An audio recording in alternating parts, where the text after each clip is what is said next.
Identidades. Entre el ser y el deber ser.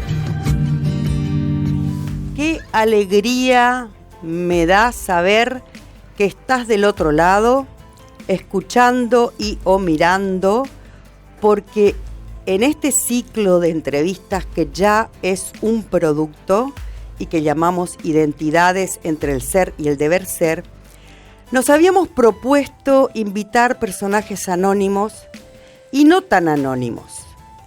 Y en este transitar de este ciclo tenemos al personaje menos anónimo que pudimos encontrar y que le agradecemos muchísimo que venga a contarnos su historia y que nos deje un mensaje. Hoy les presentamos a Oscar, a secas. Oscar, Habitarme con Coraje. Hola, Oscar. Hola. Gracias por compartir. Gracias, Rosana. Gracias por la invitación para compartir este espacio que es muy lindo, de poder llegar a la gente sobre todo. Un poco para contar las historias que cada uno lleva. Perfecto, es lo que buscamos. ¿Qué te motivó, Oscar, a contarnos tu historia? Bueno, primero porque desde hace un tiempo también ya uno ve que en este tiempo el tema de la discapacidad está siendo muy manoseado, ¿no? Se discute política sobre la discapacidad, se discute sobre si las políticas públicas deben financiar cuestiones de la discapacidad. Y yo siempre voy a ser un defensor de esas políticas públicas inclusivas, que justamente generar recursos para la discapacidad es una inversión maravillosa. Es una inversión que aquella persona que tiene ese problema de discapacidad mínimamente le da la oportunidad de sentirse un poquitito más igual. Vos, ¿nos podés contar, para el que no te conoce, cuál es tu discapacidad y cómo si es de nacimiento o fue provocada? No, mi discapacidad es una discapacidad auditiva total, con el 100% de la pérdida de audición, no escucho nada. La única forma de escuchar que tengo es a través de este implante, que fue una cirugía, es adquirida, digamos, vamos a decir adquirida. No nací sordo. Bien. Fui quedando sordo en el transcurso de la vida. Perfecto, entiendo. Y bueno, he utilizado todos los elementos posibles para evitar, para ver si eso progresaba. Y bueno, no fue así, entonces tuve que llegar a lo máximo que hay hoy, que es un implante coclear, que es justamente una cirugía donde te abren la cabeza, te ponen un aparatito adentro y otro afuera, y como si fuese una fibra óptica que va hasta la zona del oído. ¿Cuánta tecnología, por favor, sí, no? Sí, donde están las neuronas que se han destrozado, porque yo tengo pérdida de lo que se llama la mancha amarilla, que es una zona donde están todas las neuronas de percepción. Y bueno, eso fue, no sabemos todavía la causa, degenerativa seguramente. Empezó más o menos cuando tenía 30 años, 31 años. Ah, entonces transitaste mucha parte de tu vida oyendo muy bien. Calculá que tengo 53, voy a cumplir 54. Y vos sabés que uno no se va dando cuenta que va teniendo una pérdida auditiva hasta que no se profundiza esa pérdida auditiva. Claro. Eso es un poquito lo maravilloso que tiene en la etapa de recuperación de la audición. Vos vas perdiendo cosas que no te vas dando cuenta porque vas siendo prácticamente insensible durante. Esto no es como cuando uno tiene una enfermedad aguda, por ejemplo, una enfermedad cerebrovascular, lo que sea, que de la noche a la mañana desapareció. Habló el doctor. ¿No? Claro. Esto va siendo muy silenciosa. Silenciosa. ¿No? Muy silenciosa. Entonces, hay cosas que vos vas perdiendo de escuchar y llega un momento que ya decís, a la flauta, parece que estoy quedando sordo. Y cuando te vas y te haces los estudios, ya estás hasta la cabeza. Entonces, a mí me pasó eso. fui perdiendo, hasta cuando me di cuenta que ya no podía mantener una comunicación normal de hablar con alguien. Y bueno, para eso ya era ministro de salud, me acuerdo. ¿Para esa altura ya te habías recibido de médico? Ya me había recibido de médico, ya había pasado eso, estaba de subsecretario de salud. Bien. Acá el año 2010 más o menos, que me di cuenta que estaba perdiendo la audición. La audición seguramente la venía perdiendo desde hace mucho tiempo atrás. ¿Te sentiste vulnerable en ese momento, cuando te diste cuenta? No, un poco el hecho de ser progresivo te va generando una adaptación. Una adaptación que no es buena tampoco. No es buena porque vos te vas adaptando a no escuchar. Claro. Entonces decís, ¿cómo te adaptás? Háblame más fuerte. ¿Viste? Háblame más fuerte porque estoy quedando sordo. Dale, levantalo. Entonces te vas haciendo, en realidad vas haciendo que los otros se adapten a vos. Y después comenzás a tener el problema que sí es una gran limitante de los escenarios en lo que uno se mueve en el índole laboral. La índole familiar, vos le decís, bueno, hablame más fuerte, gritame, bueno, te grita, no pasa nada. Claro. Pero después vas al escenario donde uno desarrolla, por ejemplo, en el caso mío, como médico, como profesional, tenía que poner el estetoscopio, tenía que escuchar. Tenías que escuchar a la mamá, no le puedes decir gritarme, porque yo soy pediatra y atiendo niños. Encima. Claro, sí, entonces te tiene que hablar la mamá, entonces la mamá tiene que hablar más fuerte. Y bueno, todo eso te va generando por ahí un poquito de pérdida de una autoestima, ¿no? En un primer momento. Después te vas adaptando. Bueno, ahí empecé a utilizar audífonos, ahí mejoré. Ahí volví a insertarme de nuevo, si se quiere, en las actividades cotidianas. Después tuve una época, vamos a decir, de esplendor con el audífono, donde decía, bueno, acá está mi solución, ya está. Sí. Nunca me sentí diferente de ponerme un coso acá atrás de la oreja y ponerte adelante, que te diga, la gente que te pregunta, ¿por qué tenés eso? Bueno, porque no escucho, tenés que dar explicación, la gente tampoco. Todavía la gente te sigue teniendo así como raro cuando tenés algo así. Uh-huh. Hoy ya es mucho más. Hoy es mucho más cotidiano. Y bueno, después, bueno, pasé como ministro de salud, como vicegobernador. Ahí me resultó complejo también, porque ya ahí, en esa época, comenzó a caer de nuevo la audición, claro. Porque ya el audífono lo íbamos levantando a la potencia para sostener la misma audición. Claro. Entonces, vos empezaste con un volumen de 2, a los 3 años el volumen era de 4, a los 6 años era de 8, y después ya no tenía más. Cuando ya fui gobernador, cuando fui gobernador, ya directamente no escuchaba nada.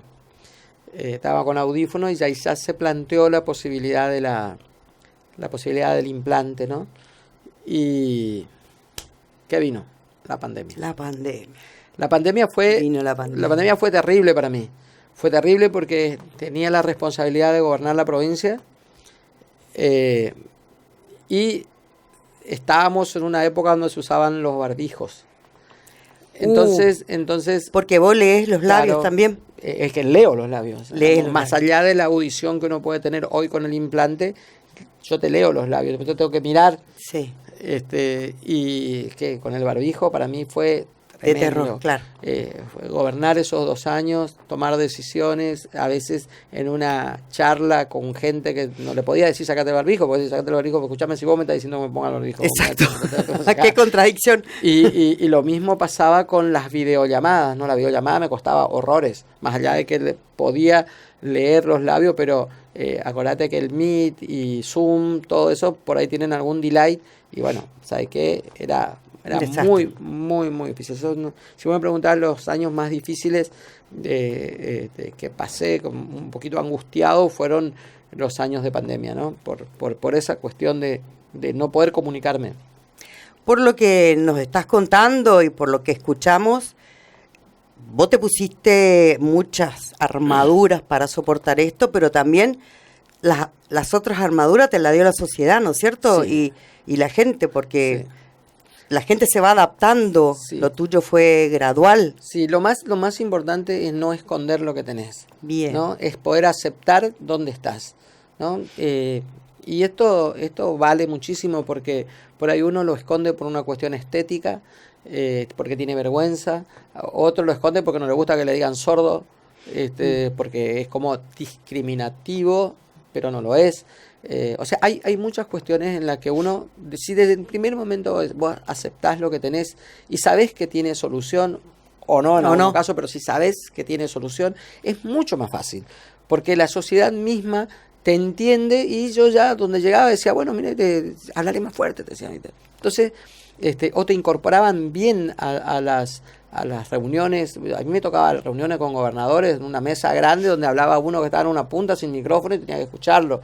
Entonces yo me levantaba y me sentaba al lado. ¿Está bien? Le rompía el protocolo, ¿viste? Y me decía, ¿por qué no? Pues yo soy sordo, tenía que haber puesto un equipo de sonido, claro. Entonces yo escuchaba bien. Si no, si querés que te escuche, tú me sentame al lado. Yo me levantaba y me iba, me sentaba. Llevaba la sillita y me sentaba al lado. Bien. Creo que lo más importante es que uno tiene que fortalecerse en sí mismo, aceptando lo que tiene, pero a su vez también saber que es un desafío que te da otras oportunidades, ¿no? ¿Cuáles fueron tus otras? Para mí es muy importante porque me permite que con todas las personas con las que yo puedo interactuar tengo que estar al lado, y a mí me gusta cercanía. Mucho. Sí, no puedo decir, te mando un audio. Y digo, ¿sabes qué? Escribime o vamos a hablar mejor, porque tengo que transcribir el audio, bajarlo, o vamos a charlar, y bueno, yo charlo y estoy constantemente atendiéndote porque necesito, ¿no? Yo no puedo estar así o estar haciendo otra cosa y escucharte.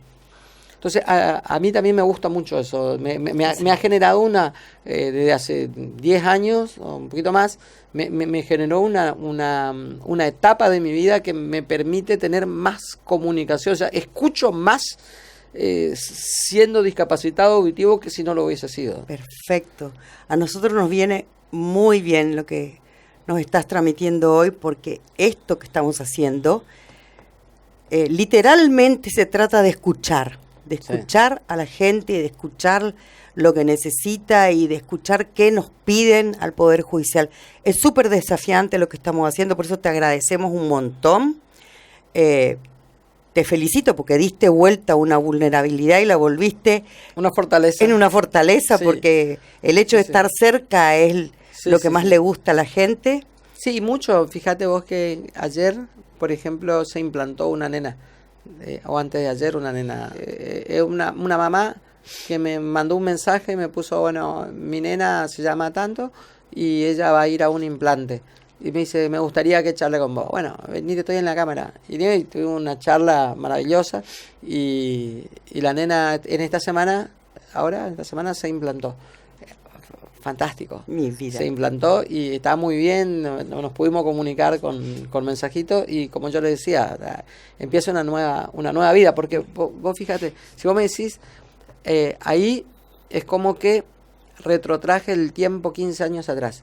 Empecé a darme cuenta de todo lo que había perdido. Claro. Empecé a darme cuenta que yo, por ejemplo, no escuchaba a los pájaros, no escuchaba el agua, el ruido del río, por ejemplo, eso no escuchaba. Escuchaba solamente algún tipo de sonido. Entonces para mí ese era el mundo. O sea, el mundo estaba circunscripto al que hablaba, y bueno, música no podía escuchar porque escuchaba cualquier cosa. Pero para mí era normal porque ya por viejo estaba perdiendo. Sí, claro. Uno dice, no, ya está quedando viejo, por eso ya no escucha tal cosa.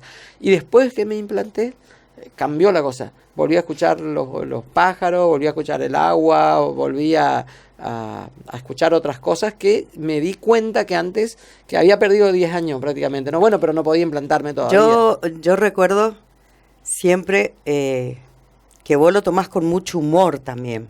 Y recuerdo el chiste que contabas de que cuando te juntabas con Guado de Pedro, sí, eras el único que le entendía, porque se tomaba su tiempo al hablar. Claro, yo le decía, vos repasás. Entonces a mí me viene bárbaro, le decía, él era ministro, y muchas veces, entonces él para que nos está escuchando, Guado de Pedro es tartamudo. Claro, tiene una dislalia, tartamudo, y entonces él hablaba y repasaba la palabra. Entonces, ¿qué mierda? A vos te venía bárbaro. Venía bárbaro, me escuchaba todo eso. Sí, Oscar, para no hacerlo tan largo y porque sabemos que tenés un montón de ocupaciones, ¿qué nos sugerís para que hagamos dentro de la justicia o en la justicia para hacer la vida de las personas que sufren una discapacidad como la que vos contaste más sencilla? Lo primero es escucharlos, la cercanía, ¿no? La persona que tiene una discapacidad siempre quiere expresarse, quiere ser escuchado. Poder integrarlos también a los equipos de trabajo, porque también en la integración está la fortaleza de uno. La inclusión. ¿No?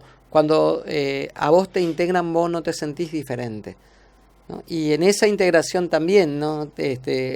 Darle tareas, tener tareas. Perfecto. Y el fortalecimiento mismo de cada uno es fundamental allí.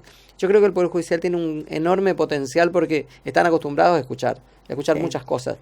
Y la persona con una discapacidad, en el caso mío, estamos hablando de la discapacidad auditiva, es fundamental la integración, ¿no? Porque si no, uno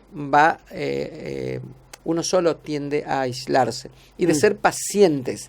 Hay que ser paciente, hay que a ver, cuando vos vas a tratar con una persona, en el caso de una persona sorda, o lo mismo, una persona discapacitada motriz, y tenés que tener tiempo, que vaya con la silla de rueda, que quede en ese lugar. Que la vorágine no te lleve.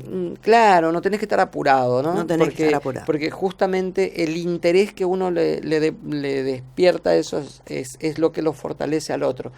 Si yo, por ejemplo, llego a un lugar y así de golpe, es difícil. Sí. ¿No? Uno tiene que llegar, tiene que sentir confianza en el ambiente, exacto, transmitir esa confianza. Y en el tiempo vos te vas dando cuenta que esa confianza no está dada por lástima al que tiene la discapacidad, sino que justamente por empatía. No es compasión, es empatía. Exactamente. No es eso es muy importante. Eso es muy importante. Muchísimas gracias, Oscar. No, por favor. De verdad. Gracias a vos. A vos que estuviste hasta este momento escuchando, después de tanto tropezón y después de haber contado una historia tan poderosa como la de Oscar, que ya te ha dicho, ha llegado a ser gobernador de esta provincia, nos deja el mensaje más claro que pudimos tener y hacia dónde apuntamos. Este proyecto que hoy es un hecho quiere que el Poder Judicial se abra, que escuche, y nosotros intentamos escuchar. Muchísimas gracias por estar y hasta el próximo capítulo. Gracias, Oscar. Gracias. A veces, escuchar de verdad no es oír más, es mirar a los ojos y estar presente. Oír es un sentido, escuchar una decisión.